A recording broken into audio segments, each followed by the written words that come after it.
¿Cómo están, amigos de Videos Bolivia? A continuación les presentamos la siguiente noticia. La interpelación del ministro de Justicia, Iván Lima, se encendió. Hubo gritos desde el oficialismo y la oposición.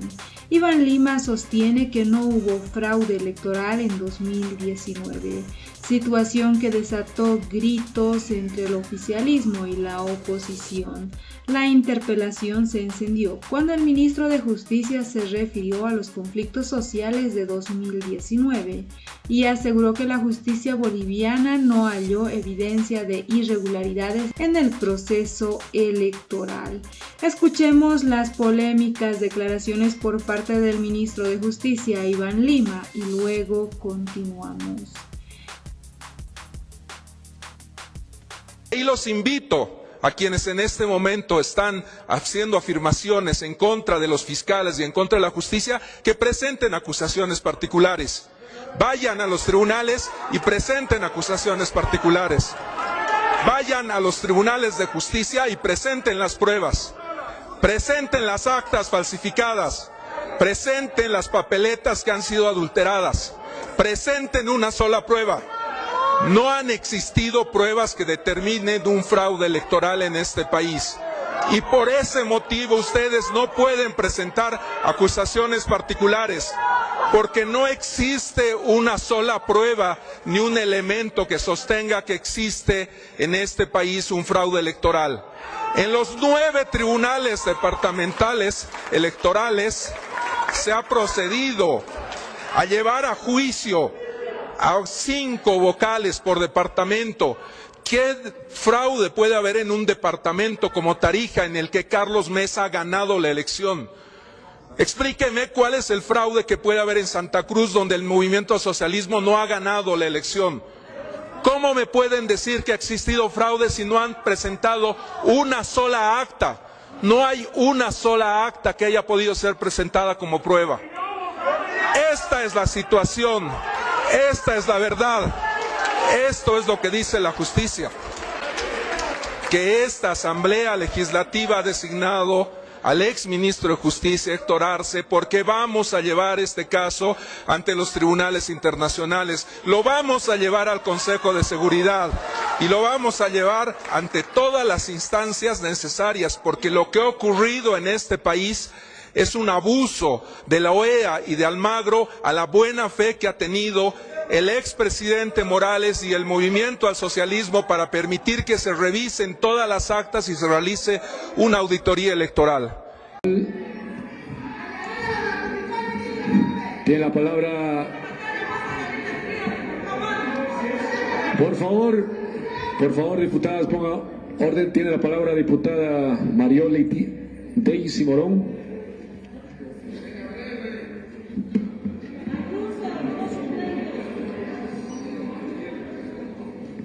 Gracias, señor presidente. No sé si se me escucha bien. Presente o sea Ministro de Justicia, usted realmente confirmamos y ratificamos la postura de que se ha convertido en el abogado de este régimen, en el abogado de turno, en el abogado del fraude, como dijo mi colega anteriormente. Usted, la verdad, que quiere subestimar la inteligencia del pueblo boliviano, quiere confundir y quiere engañar. Si entonces fue golpe, como usted dice, ¿qué hace usted ahí como ministro? Si fue golpe, ¿qué hacemos nosotros en nuestros curules ejerciendo nuestro derecho de parlamentarios? Somos resultados de un proceso de sucesión constitucional. El pueblo sabe lo que sucedió, al pueblo no se le puede mentir, señor ministro. Usted tiene toda la razón, este es un debate político, no es jurídico. Pero usted demuestra ser muy valiente en otro tipo de escenarios, haciendo aseveraciones y declaraciones en otro tipo de escenarios. Y aquí demuestra que es igual de cobarde que su colega y su jefe, Evo Morales. Que quede claro que lo que nosotros buscamos para nuestro país es democracia. No queremos más detenciones arbitrarias, queremos que se cumpla el debido proceso y usted, como un hombre de la ley, debería dar el ejemplo, señor ministro. Realmente sus respuestas han sido muy poco claras, no han sido transparentes y confirmamos de que usted es manipulado y es el abogado de turno de este régimen.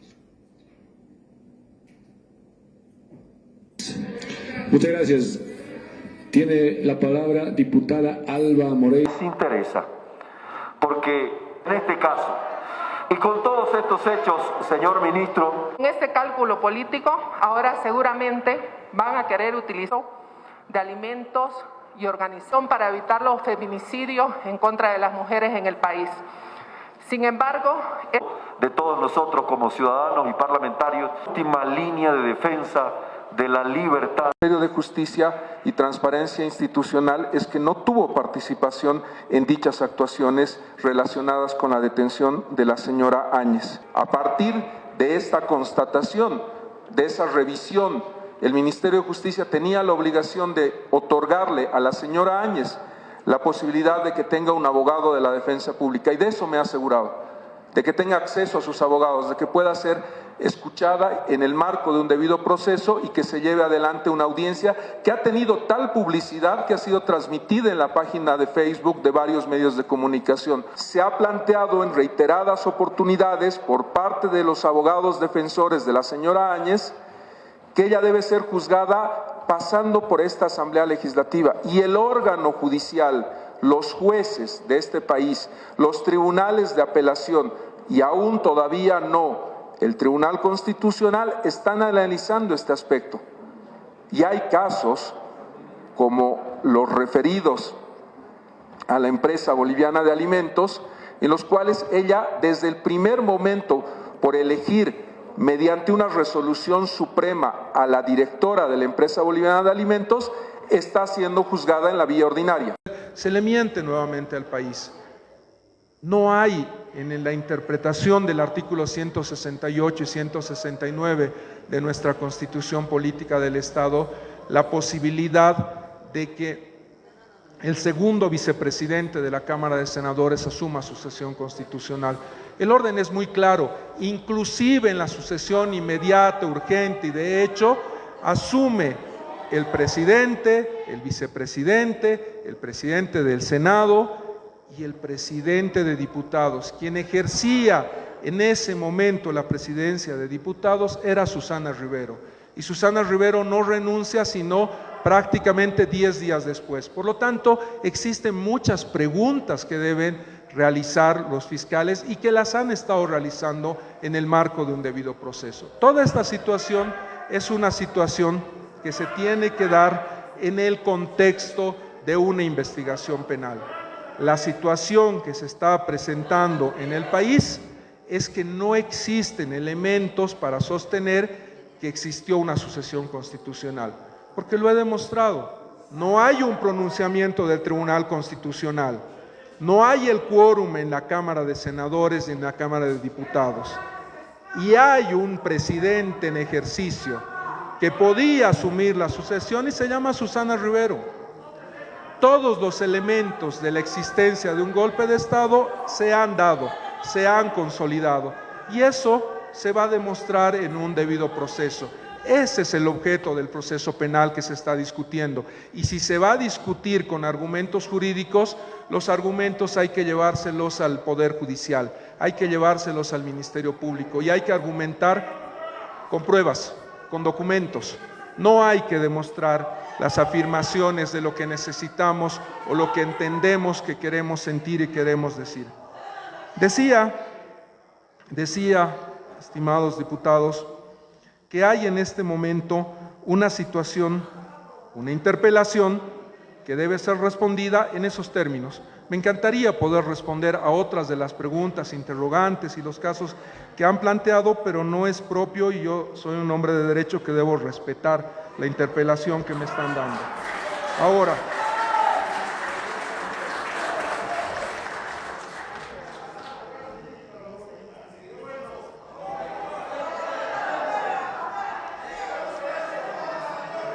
escuchen por favor, colegas asambleístas. los acuerdos que tenemos, los planteamientos que se han generado en interpelación, que tienen que ver esencialmente con la posibilidad, no, lo reitero por 3 veces, con la posibilidad de una sanción penal por un golpe de Estado, son parte de un debido proceso. Y han sido muy claros ustedes, han planteado elementos que son necesarios de responder. Se ha planteado que no ha habido un debido proceso, y esa es la parte que yo debo responder. Se ha planteado, decían en las consultas, que no ha habido legítima defensa. Diputado Bazán, creo que no se está refiriendo a la legítima defensa, es un concepto de antijuricidad en derecho penal. Me parece que se ha querido referir a que tenía derecho a la defensa técnica. Legítima defensa es otro concepto jurídico que no es adecuado al debido proceso. El Estado de Derecho exige que tenga una defensa técnica todo ciudadano, y le hemos otorgado. El ministro de Justicia le ha informado a todos los ciudadanos que en este país necesitan de un abogado que la defensa pública va a ir a atenderlos. Y lo hemos hecho en todos los casos, y tenemos los documentos que certifican que han renunciado a esa defensa. El primer elemento de la defensa técnica se ha respetado escrupulosamente y se ha permitido a los abogados defensores de todos los imputados, no solamente en el caso de la señora Áñez, que puedan hablar libremente con sus clientes. Y les decía, porque es muy importante, porque se habla mucho de debido proceso y lo ha sostenido el diputado Bazán. Son 3 elementos que configuran el debido proceso. Que tengas derecho a un abogado. Le hemos dado un abogado y ha renunciado a ese abogado, y permanentemente ha tenido derecho a hablar con sus abogados. El segundo elemento, que es fundamental, es que exista publicidad de los actos, que no se haga juicios en secreto, que no se haga juicios que no los conozca nadie, que no sepa nadie de su existencia. Ese elemento ha sido completamente desvirtuado. Las audiencias se han transmitido por las páginas web, se han transmitido por Facebook, están accesibles todos los expedientes, no ha habido ninguna limitación al principio de publicidad. Y el tercer elemento de un debido proceso es que existe el derecho de recurrir las decisiones, el derecho de la apelación, el derecho de hacer revisar las decisiones de los jueces. Esos son los 3 elementos del debido proceso. Hasta el momento, la señora Áñez ya ha presentado más de 10 apelaciones a las decisiones de los jueces cautelares. No se ha limitado, por lo tanto, de ninguna manera ninguno de los elementos del debido proceso. Ha tenido un abogado, hay publicidad de los actos, se han revisado todos los casos e inclusive se ha activado acciones constitucionales que están en este momento en el Tribunal Constitucional. Esta es la situación, esta es la determinación de la existencia de un debido proceso. Todos los elementos que se han consultado en esta audiencia son elementos que ha planteado ya la defensa de la señora Áñez.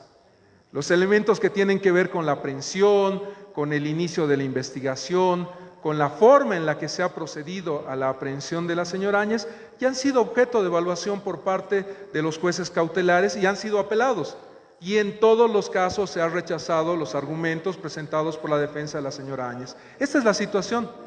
Esto es lo que puedo informarle a esta asamblea, que todos y cada uno de los elementos que se han planteado han sido respondidos por el órgano judicial, han sido reclamados y están siendo objeto de evaluación, pero no lo voy a sostener en términos nacionales únicamente. También tenemos acá al alto comisionado de Naciones Unidas, al representante Michelle Bachelet, el compañero Alan García está en el país. Y está acá el Grupo Internacional de Expertos Independientes, y está la CIDH, y están permanentemente evaluando las características, las condiciones y el cumplimiento del debido proceso. No solamente, a diferencia de los 18,000 privados de libertad de las cárceles del país, se tiene un escrupuloso escrutinio de las actuaciones del Ministerio Público por los jueces. También tenemos a los organismos de Naciones Unidas que están haciendo una evaluación permanente de este proceso. Y yo les invito a que revisen los comunicados y las declaraciones en los que reconocen que hemos respetado el proceso, el debido proceso y los derechos humanos. Y hemos dado un tratamiento aún mayor en el escrupuloso cumplimiento de los derechos humanos en el caso de la señora Áñez. Y esto lo puedo decir porque toda la atención médica que se le da a esos 18,000 privados de libertad no tiene punto de comparación con el tratamiento que se le está dando en este momento a la señora Áñez.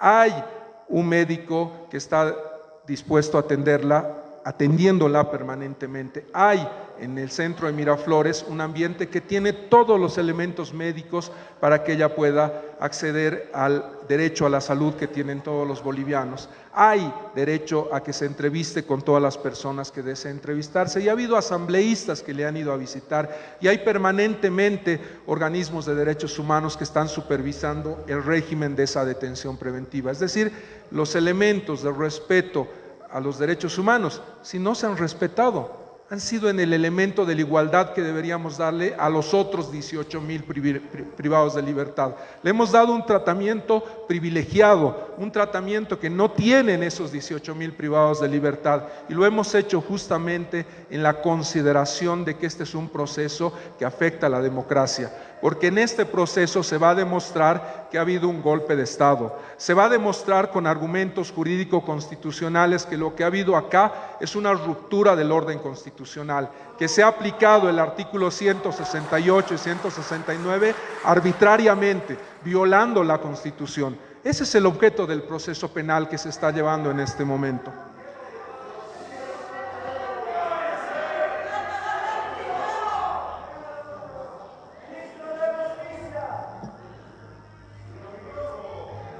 Hay que tener en cuenta, y esto es importante señalarlo como parte de los argumentos que tienen que analizarse en esta interpelación, que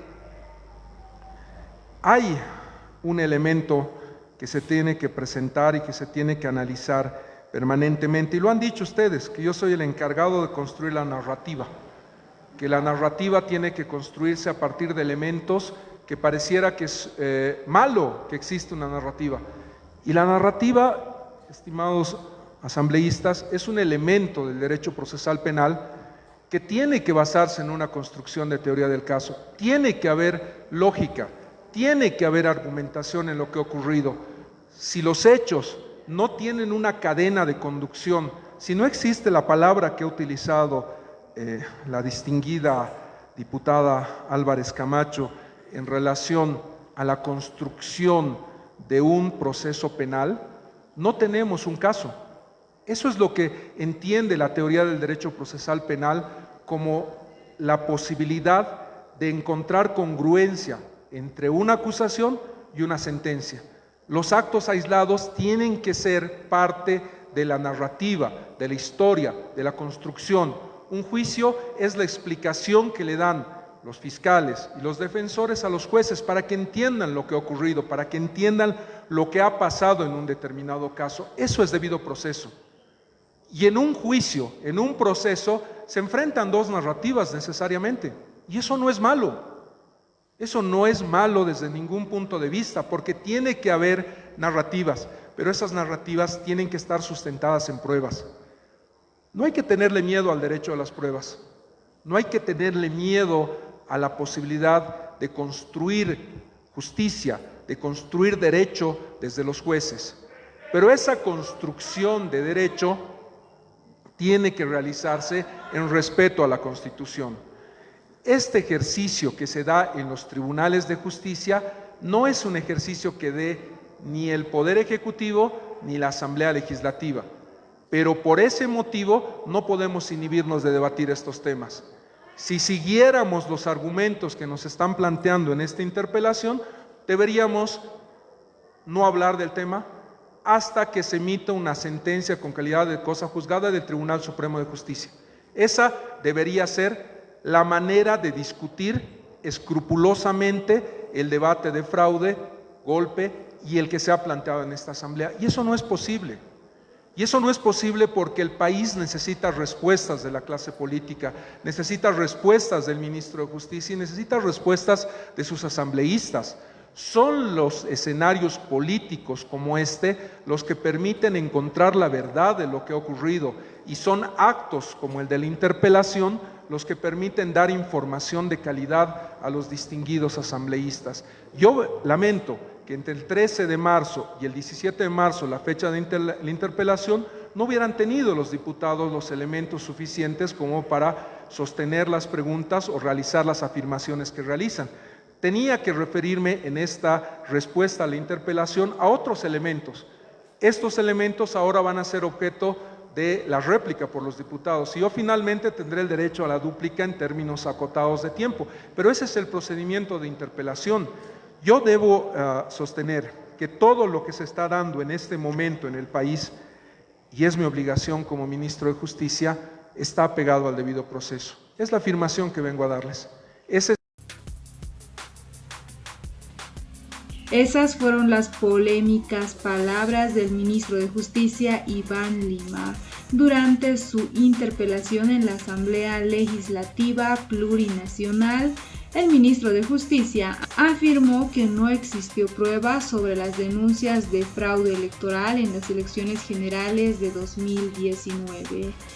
Presenten las actas falsificadas, las papeletas alteradas. No han existido pruebas que determinan un fraude electoral. No hay una sola prueba de fraude electoral, manifestó Iván Lima en medio de protestas de los legisladores opositores. Iván Lima fue interpelado en la Asamblea Legislativa ante la solicitud de los diputados de Creemos por la detención de la expresidenta transitoria Yanine Áñez y los exministros Rodrigo Guzmán y Álvaro Coimbra. La interpelación de la autoridad estuvo marcada en medio de gritos de fraude que lanzaban los opositores, mientras que los parlamentarios del Movimiento al Socialismo respondían golpe, golpe, golpe. El titular de Justicia basó sus declaraciones en el comunicado del Tribunal Constitucional del 12 de noviembre del 2019 y los artículos 168 y 169 de la Constitución Política del Estado para afirmar que en Bolivia se produjo una ruptura del Estado de Derecho. No hay una sola acta que haya podido ser presentada como prueba. Esta es la situación, esa es la verdad. Esto es lo que dice la justicia. Yo digo que no ha habido un fraude y tengo 9 requerimientos de fiscales departamentales que dicen que no ha habido una sola prueba, señaló Iván Lima, asegurando que no hubo fraude en las elecciones de 2019, sino una ruptura del orden constitucional. Aseguró que la justicia boliviana no halló evidencias de irregularidades en el proceso electoral. Sin embargo, en diciembre de 2019, la Organización de Estados Americanos presentó el informe final de la auditoría de las elecciones. En el mismo señalan que existen servidores alternos. Se mostraron las actas donde se alteraron los resultados y firmas de los jurados electorales, entre otras irregularidades. Iván Lima aseguró que en el país existen 11 procesos por las denuncias de fraude electoral, de los cuales 9 se declararon en sobreseimiento, en el que hubo un fraude, que sus líderes presenten las pruebas, manifestó Iván Lima al concluir su intervención en la Asamblea Legislativa Plurinacional. Hay que dar un debate tomando las palabras del diputado Edwin Bazán. Debe ser amplio y restricto y con argumento. Yo he traído una explicación, los he interpelado. Ustedes dicen que ha habido fraude, bien, presenten su caso, presenten sus pruebas. Nosotros creemos que ha existido un golpe y esta afirmación la sostengo con argumentos jurídicos, constitucionales, dijo el ministro de Justicia en la parte final de su intervención ante la Asamblea Legislativa. La senadora de Creemos, Zenka Rek, se refirió a las aseveraciones de Iván Lima. Me cansó el discurso de Iván Lima. No habló con base jurídica, vacío, puro bla bla. Se abocó a una narrativa falsa. No fue profesional, escribió Zenka Rek en su cuenta de Twitter. Iván Lima manifestó: el Ministerio de Justicia no tuvo nada que ver con la detención de Yanine Áñez por el caso Golpe de Estado. El ministro de Justicia, en la interpelación ante la Asamblea Legislativa, dijo que su ministerio no tuvo nada que ver en las actuaciones de la detención de Yanine Áñez. pero sí garantizó su debido proceso en el ámbito judicial. Aún no se define si la expresidenta transitoria Yanine Áñez debe ser juzgada por vía judicial o por juicio de responsabilidades. Hubieron pancartas durante la interpelación al ministro de Justicia por la detención de Yanine Áñez. En la sesión de la Asamblea Legislativa donde se interpeló al ministro de Justicia, los asambleístas oficialistas y opositores matizaron el ambiente con pancartas que decían Murillo genocida, Murillo responsable de las muertes de Sencata y Sacaba, Murillo, la justicia boliviana te espera. Por parte de los opositores, letreros con la frase no fue golpe, fue fraude. Y el ministro Lima terminó por colapsar la tensión existente en este ambiente, diciendo que no habría ninguna prueba del fraude electoral. En su interpelación en la Asamblea Legislativa expresó presenten las actas falsificadas, las papeletas alteradas, no han existido pruebas que determinen un fraude electoral. No hay una sola prueba del fraude electoral, manifestó Iván Lima, situación que derivó en gritos tanto de opositores como gente del oficialismo. Al respecto de esta interpelación que derivó con el respaldo de la mayoría parlamentaria hacia el ministro de Justicia Iván Lima, te invitamos a dejar tus críticas y comentarios. Lógicamente, el respaldo viene de los afines al movimiento al socialismo, que son mayoría en la Asamblea Legislativa Plurinacional.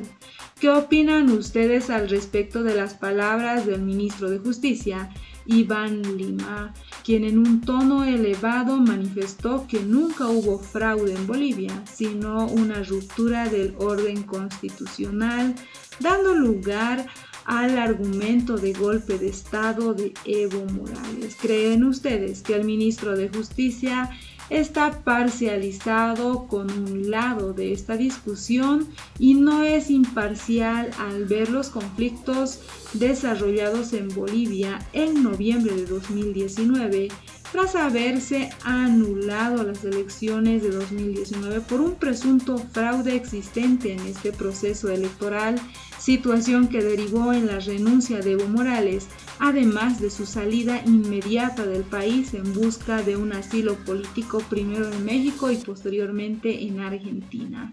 No olviden dejarnos sus percepciones al respecto de lo que opinan sobre las palabras del ministro de Justicia Iván Lima, quien sostiene que en Bolivia no hubo fraude electoral en 2019.